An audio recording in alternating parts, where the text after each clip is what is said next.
L'exposition 2050, une brève histoire de l'avenir, s'ouvre sur ce que Jacques Attali désigne comme étant le 9e cœur, Los Angeles, avec la naissance du microprocesseur.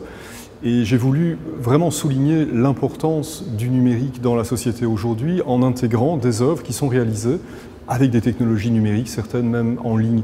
Donc il m'a paru tout de suite assez évident de convier Miguel Chevalier dans cette exposition avec Transnature pour deux raisons. D'une part, comme je le disais, cette utilisation de la technologie numérique, de l'informatique, de la programmation. On n'est pas du tout ici simplement dans la projection, mais vraiment dans la création d'un programme.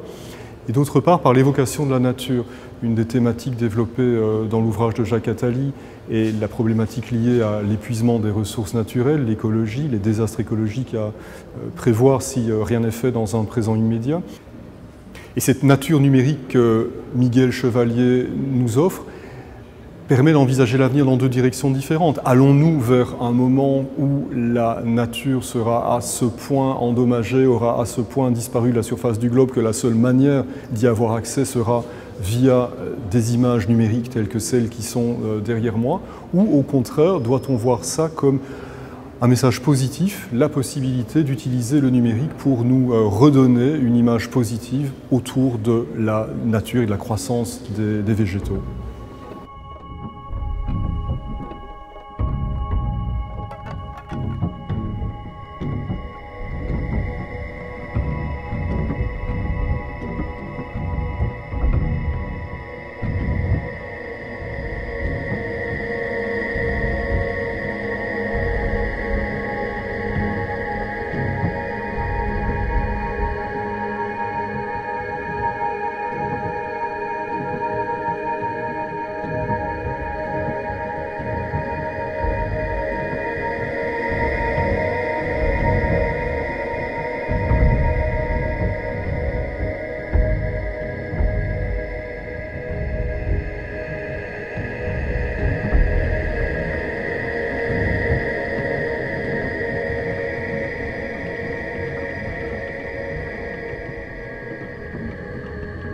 En réalité, ces œuvres-là sont réelles et c'est moi qui suis virtuel.